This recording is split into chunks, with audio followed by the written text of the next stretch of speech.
10월 12일부터 14일까지 스트레이트가 의뢰하고 조원 CNI에서 여론조사를 한 결과 여론조사로는 처음으로 탄핵 여주 결과를 발표했습니다. 탄핵 공감은 62.6%, 공감 안함이 35.1%로 탄핵 공감이 압도적으로 높았고 대구 경북을 포함한 지역구 역시 조사해보니 전 지역이 탄핵 공감이 절반을 넘게 차지했는데요. 심지어 용산이 믿었던 70대층마저 탄핵에 공감한다가 47.9%가 나와 전 연령층에서 공감한다가 절반이 넘게 나왔습니다. 그만큼 지금 민심이 정말 최악의 상태라는 것을 보여주고 있는데요. 앞으로 오늘 나온 조원 CNI 여조를 시작으로 해서 탄핵에 대한 여조 결과는 계속 발표될 것입니다. 그 와중에 CBS 한판 승부에서 국힘당 김재원 최고위원에 반응하는 명태균 씨의 또 다른 녹취가 터졌는데 간략히 보고 이어가겠습니다. 예, 오늘 대통령실에서 페이스북에 올린 내용에 대해 입장이 나왔습니다. 카톡에 등장하는 오빠. 이 오빠는 윤 대통령이 아닌 김건희 여사의 친오빠고 입당 전에 사적으로 나누는 대화라는 건데 어떤 입장이십니까? 아니 그 대통령실에서 그렇게 가만히 아무 답변도 안 하다가 그거 올리니까 그렇게 답변이 빨리 신속하겠어요? 어휴, 야, 그 사람들 그러면. 그런데 기존에는 김건희 여사의 텔레그램 메시지를 직접 공개 안 하셨고 기자들이 취재를 와도 그냥 보여주기만 하셨었는데 이렇게 직접 카톡 메시지를 SNS에 공개하신 이유가 있을까요? 아니 김재원 씨가 사람을 내가 고소하게 그때 감옥에 넣겠다. 감옥에 잡아넣겠다 하대 아예 대놓고. 그 사람 그러면 돼요? 몇 번 경고줬는데 김재원 씨가 박근혜 그렇게 만든 거 아니에요? 옛날 주인 물었으면 지금 주인도 문해. 지가 건들 때 있고 건들지 말아야 될 때 있는 거 아니에요? 홍준표하고 오세훈이도 까불면 내 정치자금법으로 어떻게 가서 엮는가 한번 보세요. 아니 생각해봐. 자기들이 밥값을 줬어요. 기름값을 줬어요. 숙박비를 하나 줬습니까? 몇 년을 그렇게 부려먹은 거 아니에요? 자기들끼리 다? 예, 그러면 앞으로 어떻게 대응하실 예정인가요? 오늘 이제 카톡 메시지를 공개하셨는데 앞으로 추가적으로 공개하실 내용이 있습니까? 내가 분명히 여러 번 경고했어요. 내 가족은 건들지 마라. 내가 제가 있으면 죄를 받으면 되죠. 그리고 다 까나. 그럼 가져야죠. 그걸 지가 한번 감당해보지. 자료정리 싹 해야 돼요. 자료정리해갖고. 내가 매일 터져줄게요. 매일. 넘어가나 안 넘어가나. 김재원이 때문에 하는 거요. 하지 말라고 했잖아요. 하지 말라고 하는데도 나한테 잡아넣겠다. 구속에 내가 구속 꼭 시킬게. 지가 감당해보지 그러면. 네, 그렇습니다. 오늘 아침 노컷 뉴스에서도 단독으로 보도를 했는데 명태균이가 페이스북을 통해 공개했던 김건희와의 카톡 대화 내용은 내가 알기론 한 2,000장은 된다고 주장을 한 것입니다. 그러면서 김 여사와 윤 대통령 것은 다 있다며 내일부터 계속 올릴 것이다. 김재원이 사과할 때까지라고 경고했고 또 계속 가면은 내가 허풍쟁이인지 아닌지 거기 가면은 김건희 오빠가 또 나온다라고 강조하기도 했습니다. 그러면서 그는 내일은 공적 대화를 올려줄까라며 대통령이 체리 따봉도 보냈다고 하며 나보고 일 잘한다는 것이라고 설명을 했는데요. 결국 보면 윤석열은 대통령이라는 자가 국정 파트너인 야당 대표와는 핑계를 대고 일체 만남을 거부하더니 정작 사기 전과가 있고 여론 조작을 일삼는 인간과는 거의 6개월에 걸쳐 매일 스피커폰으로 부부가 통화를 하며 국정을 논했다는 것인데 정말 한심할 뿐입니다. 이 정도만 봐도 윤석열이 박근혜 때보다 더 심각하다는 것을 알 수가 있는데요.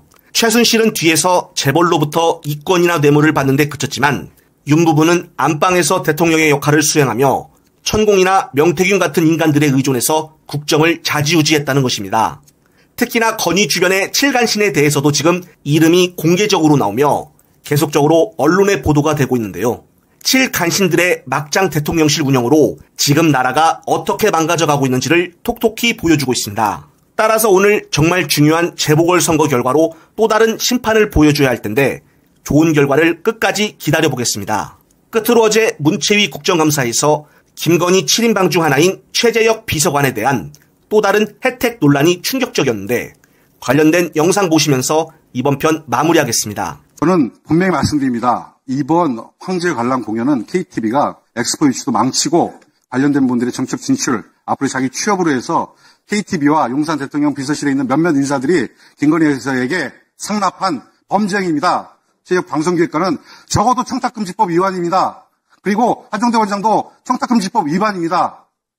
의원님, 이게 황제가 없는 황제 관람이 있을 수 있습니까?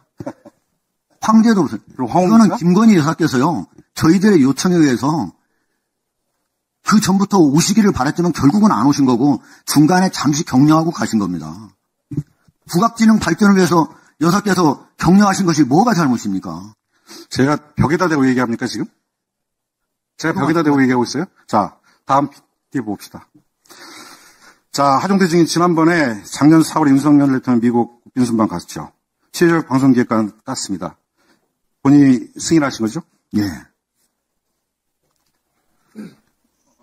저도 청와대에 있으면서 1호기 여러 번 타봤고 안보실에도 근무해봤는데 한 언론사에서 2명 이상의 기자가 아닌 분들이 저는 1호기를 탑승하면서 본 적이 없습니다. 취재적 방송기획관이 기자입니까? 제가 특별히 요청해서 타게 되었습니다. 하정대 원장이 그렇게 세신 분이에요? KTV 원장이 우리 한 명 더 태울 테니까 청와대는 대통령실은 비행기 자리 하나 비워하면 1호기 비워주는 그런 자리입니까? 있을 수 있는 일이라고 생각하세요? 저도 제가 그렇게 힘이 있다고 생각지는 않지만요. 어쨌든 제가 좀 요청을 했습니다. 자, 갔다 와서 출장 보고 두 줄짜리 됩니다. 한번 띄워보실래요? 자, 시사점. 예측 가능한 모든 상황에 대한 대응 매뉴얼 필요하다.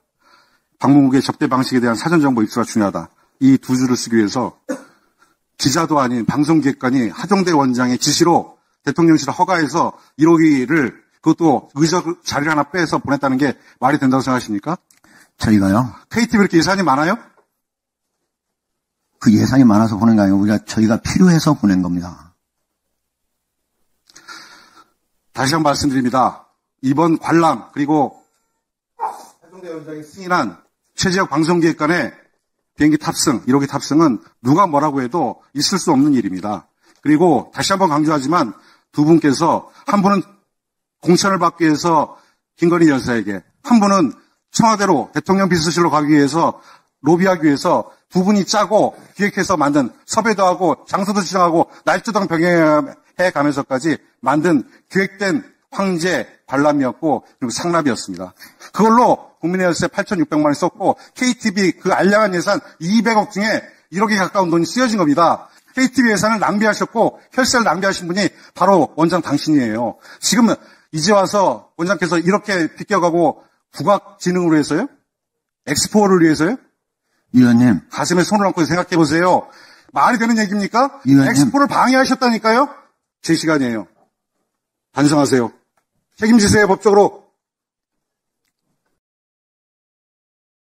잠시 주목해 주시기 바랍니다. 구독자분들에게 특별한 선물을 준비했는데요. 제가 항상 여러분들 때 강조드리는 말씀이 있습니다. 이슈와 뉴스만 꾸준히 챙겨보셔도 충분히 돈을 벌 수 있다고 말씀드리는데요. 여기 보이시는 채널의 영상을 보시면 어떤 생각이 드시나요? 그냥 눈에 보이시는 뉴스와 영상만 보시고 아무 생각이 없으신가요? 그렇다면 저는 잘못된 것이라고 말씀드리고 싶습니다. 그 이유가 무엇이냐면 제가 8월 초에 뭐라고 말씀드렸나요? 지금은 바이오에 관심을 가져야 한다라고 뉴스만 보고 넘기지 마시고 투자를 직접적으로 생각해봐야 한다고 말씀드렸는데요. 이런 썸네일들과 영상을 통해서 충분히 구독자님들께도 전달이 되셨을 겁니다. 이런 바이오 이슈가 되었을 때 부자들은 어떻게 생각할까요? 바이오 관련주는 무엇이 있는지, 어떤 종목이 가장 좋을지, 어디에 투자해야 돈이 몰릴 수 있는지 자연스럽게 생각한다고 말씀드렸습니다. 지난번에 구독자분들과 함께하는 주식으로 수익 내기를 진행했었는데요. 100% 무료로 진행을 했고 이 사진을 보시면 아시겠지만 구독이라는 문자 메시지를 남겨주신 모든 시청자분들께 이렇게 바이오 관련주 중에 가장 급등할 확률이 높은 딱 한 종목을 드렸습니다. 8월 13일에 오정바이오를 추천해 드렸습니다. 여기 나와 있는 사진을 보시면 정확히 얼마에 매수하고 어떤 종목을 사야 하는지, 어느 지점에 팔아야 하는지 이런 부분들까지 여러분들에게 정확히 알려드렸는데요. 실제로 많은 분들께서 수입을 보셨습니다. 오른쪽을 보시면 아시겠지만 8월 13일에 오정바이오를 소개해드리고 나서 실제로 며칠이 지나지 않고 이렇게 주가가 상한가가 되었습니다. 당시에도 굉장히 많은 분들이 제가 드린 이 종목으로 수익을 내셨습니다. 지난번과 똑같이 구독이라는 문자를 보내주시면 이번에 이슈가 되고 있는 주식 중에 앞으로 대장주의 구실을 하면서 주가가 가장 크게 상승할 한 종목을 시청자분들에게 문자로 종목명과 사고자 하는 시점을 모두 알려드리겠습니다. 이 영상을 보시고 계시는 시청자분들 중에 종목이 궁금하다 하시는 분들은 남녀노소 시간대 상관없이 이렇게 상단에 번호를 항상 남겨놓고 있습니다. 전화번호 010-802-5352 똑같이 무료 급등 주식 문자를 보내드리겠습니다. 돈을 받는 것도 아니고 투자를 대신해 드리는 것도 아니고 부담 없이 구독 문자 보내주시면 되십니다. 수익이 나신다면 구독과 좋아요 한 번씩 부탁드립니다.